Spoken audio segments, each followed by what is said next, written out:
How are you today? Welcome if you're joining us for the first time to 𝗍𝗂𝗁𝗲 Live.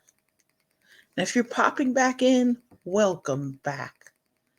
Let us know in between our lives how way we can help you, who you'd like to meet, perhaps a door that we can help you open, or some amazing program that you're working on, or a new offer that you'd love to share.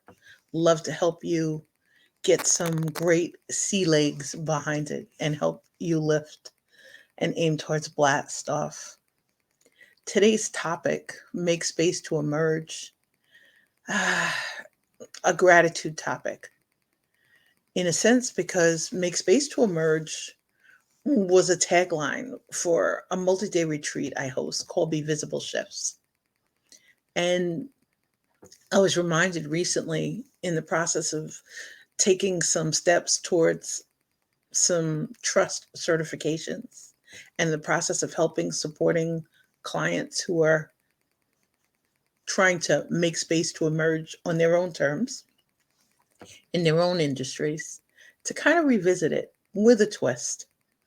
You'll see also in the comments that there's a link to a cool article by Jeffrey Davis of Tracking Wonder, who one of the thought leaders I follow and adore, and it's about creating some zones when we can in our workspaces or our workplaces to kind of change the environment and kind of help us notch up and boost.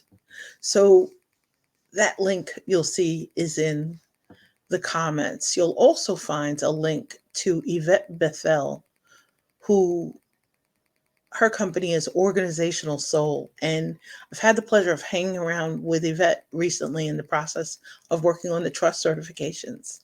Delighted she was a guest this spring and that she'll be returning shortly to join us at a special time. And Yvette had a podcast on the art of releasing power.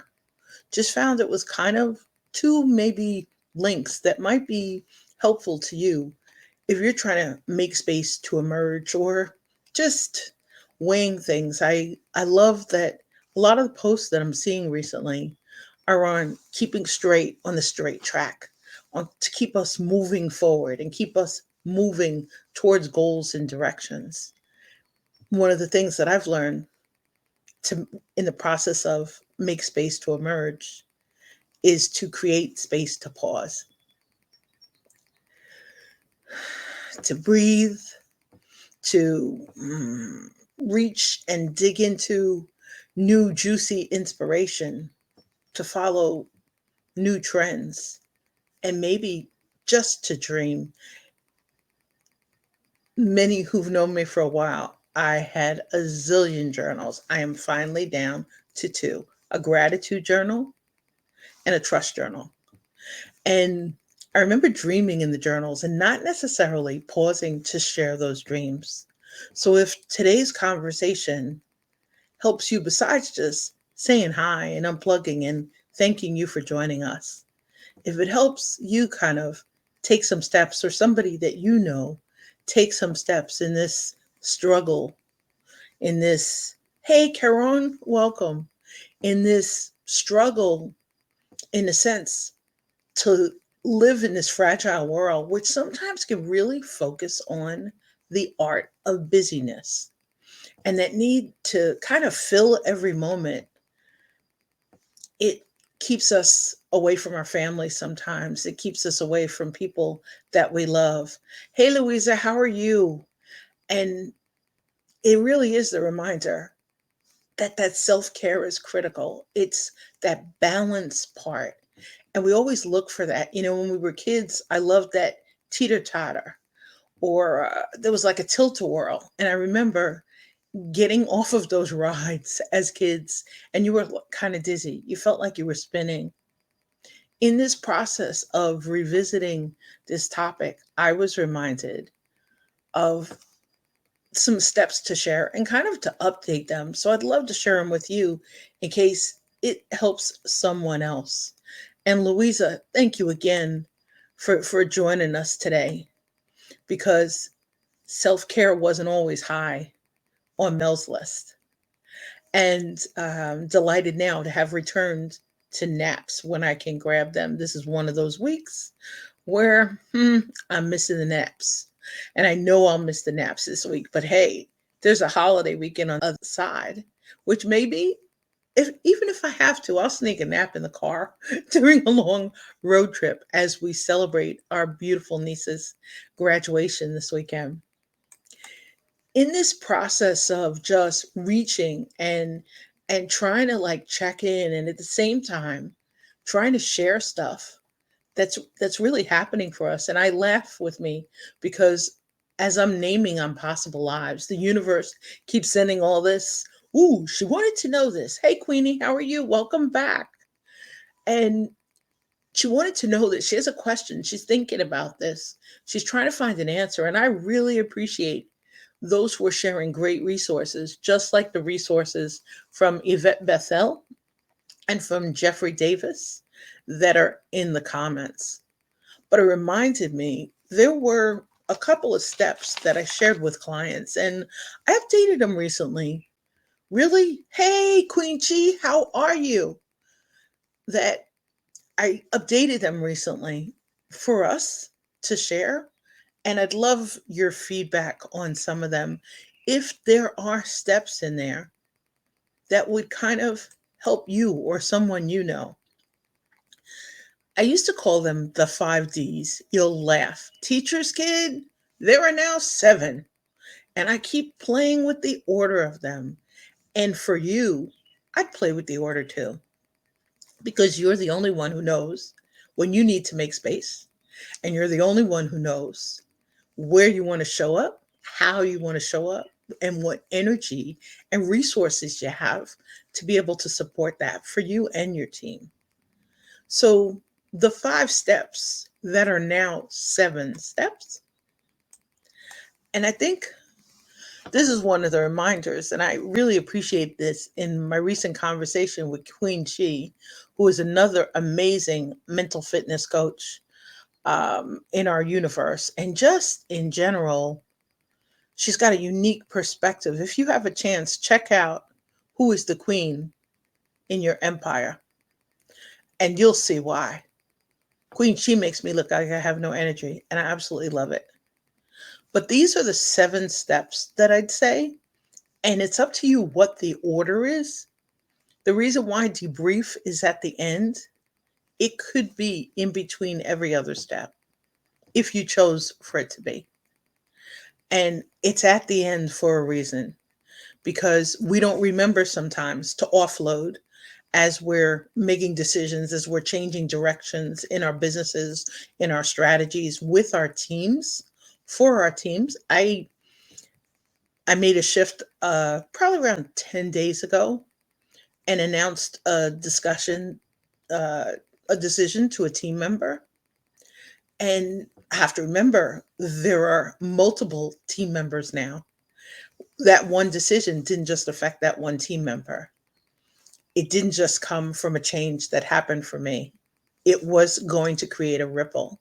So in some cases, the larger your team is, you might need more of a debrief in between steps so that you measure, you assess, you check what's happening, what's going on. I started with determine because many will say we need a plan. We need a strategy. We need a goal. And determine, that's up to you to determine what the direction is, what the fuel is, what the goals are, and where you kind of want to show up. And with some clients recently, this is happening in terms of them choosing which conferences they want to go to and attend, whether they want to volunteer, whether they want to sponsor, whether they just want to collaborate or they just want to go and present. So the determined step, up to you where and how that starts. The develop part could be you're building collaborations, you're onboarding new team members, you're trying to really figure out how your plan is kind of going to go out kind of into our world. And the define part is the reminder to kind of be specific. I made a decision recently to change my LinkedIn banner, and I'm delighted. Ilya Francis, you absolutely rock. Thank you for your help and your talents.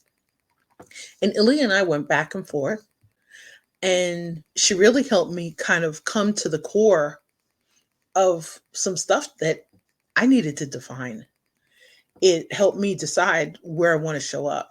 A new umbrella for Mel now is the hashtag Ignite Trust. And when you get bored, please follow it. But in that process of define, I I looked at this beautiful banner that Ilya sent me, and without marketing by committee, which one of my former collaborators, and I really appreciate you for sharing that with honesty about not marketing by committee, I needed to define whether this sat right with Mel. And I appreciated Ilya's patience because we made 8 changes really quickly. It's up on my LinkedIn profile, and a modified version will be on YouTube. And the feed forward I got from some people I showed it to was, why does it have this? Why does it have this? Why does that have, why does it have that? And the answer was, I've defined it and I'm happy to talk about any elements of it. But I had to define what it meant to for me as a kind of a compass, as a starting place. The decide part may relate with define. If you're in a larger organization, it may take you a long time. You might have feasibility studies, you might have focus groups, you may have surveys, you may have some sort of market research, all of this data that you're going through. But at some point, we're either going to take off, it's going to hit go, we're going to press the start button, or we're going to pause because maybe we need more support, or maybe we need better tech. The deliver part, what is the method, the system, the place that you choose to show up, or the vehicles that you're using? The dream part will always take me back to my journals. And I appreciate some friends who are tuning in who are also journal friends. I was hesitant to dream in full color and share those dreams on a larger scale with more people. People teach us sometimes in really crowded industries, it's your intellectual property. It's your plan. Someone else can take it over. Maybe you haven't trademarked it. Maybe you haven't developed it. Maybe you haven't refined it, but that reminder to dream. And just like debrief, you might need this kind of debrief and dream might be your peanut butter or your jelly or your mayo or your mustard if you're making a sandwich, or your ingredients in a salad. But think of those as kind of two crucial ingredients in whatever recipe you're building. Or as Mel the alchemist will say, as ingredients in whatever we're playing in a lab. Gotta keep looking at those two components. They'll help anchor us. The debrief part. Sometimes you need a safe place to go. Someone that I loved years ago, one of my coaches said, you surround yourself with people who don't agree. I said, often, often. And surround myself with people who don't agree because, as Yvette Bethel helped remind me, not looking for groupthink, not looking for group speak, looking to hopefully get an idea and figure out how to take it to the next level in less steps with some clarity while saving some resources. It can be really, really frustrating. The debrief part probably should have debrief with kindness, debrief with care, debrief with people who really have your back. When you're afraid, debrief with someone that is doing it in a private setting. I'm not saying go in the center of your workplace or your company cafeteria or the middle of My pop used to say, stay out of Macy's window, stay out of that large space where you're not sure that it's supportive. Find the right place to debrief, find the right partners with whom to debrief with. If not, it means interview another coach. Years ago, I was looking for a business coach. I probably interviewed 5 different coaches. 5. Really short periods of time. And one of them said to me, you're not ready yet, but you know what? Send me $2,000. I'll hold you a space in my program that's going to start in 2 months. It should be the perfect time for you. Just send me the deposit today, and that will hold your space. And I'm like, hold my space for what? I'm not sure this is a safe space. I'm not sure this is the right space. I'm not sure it's the right place. When I really look at it or think about it, and somebody asked me recently, what's behind I'm possible? We need that confidence piece. Or we're not sure to move. We maybe want to tighten up with fear, or in between some positive intelligence PQ reps, or the emotional intelligence in the process of trying to navigate our emotions. I have a picture of a beautiful turtle from Bora Bora. And yes, I'd like to go back to Tahiti soon. The turtle reminds me, break out of the shell.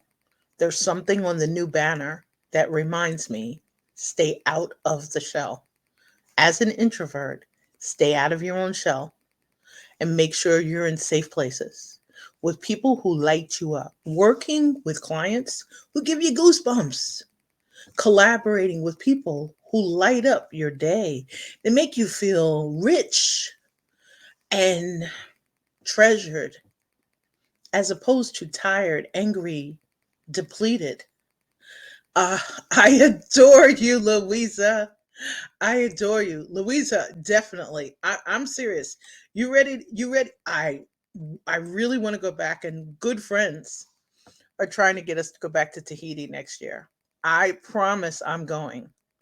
If I can go for cash, if I can go and pay for it. Hey D, how are you?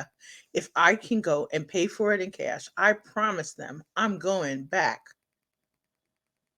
to Bora Bora. I'm going back to Moorea.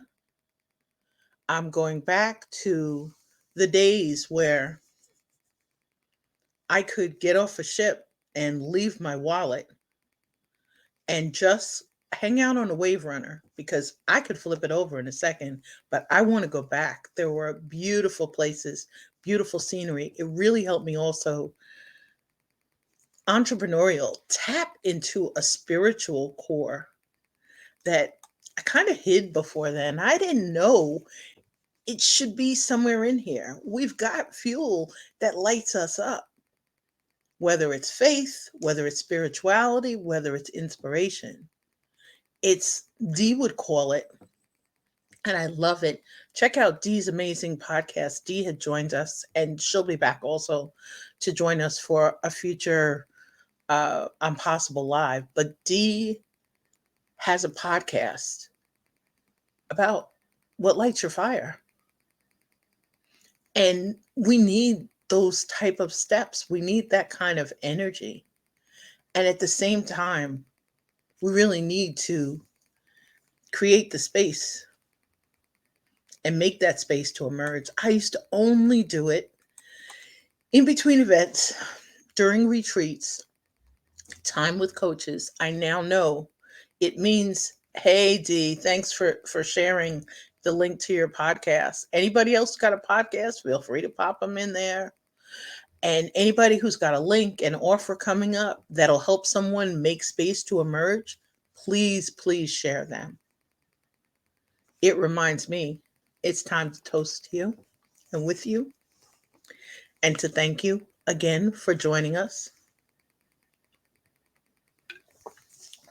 I appreciate you for many reasons. Not only because you remind the girl from the Bronx to step outside of that turtle shell, but to pop up and show up. And we're going to take a little bit of a holiday break next week, and I hope you have a chance to celebrate, whether you're celebrating holidays this weekend, next weekend, upcoming graduations, just some cool family time, some you time, planning vacations. Just take great care. And I appreciate it because Caron has a quote to kind of help us take us out today. And Caron says in Make Space this morning, she emphasized the necessity of prioritizing ourselves. We often treat our cars better. That's so true. When that car's low on fuel, we'll drop everything to be sure we get fuel. Why? Why don't we treat ourselves better? Hey, Dell, how are you? Why don't we treat ourselves better? So, as we're making space to emerge, and I'm delighted to be surrounded today by lots of fabulous coaches, feel free to drop your links in the chat so that you get a chance to meet and connect with each other in between I'm Possible lives. And also, when you have a chance, check out that link from Jeffrey Davis on designing workspaces in psychology today, and Yvette Bethel's podcast, Evolve, to help us keep making space to emerge. And Dee's so right. You cannot pour from an empty cup. So, on that note, I want to thank you again for joining us today and for helping us all make space to emerge. Stay safe, stay well, stay inspired, stay in touch, and have a magnificent day. Take great care.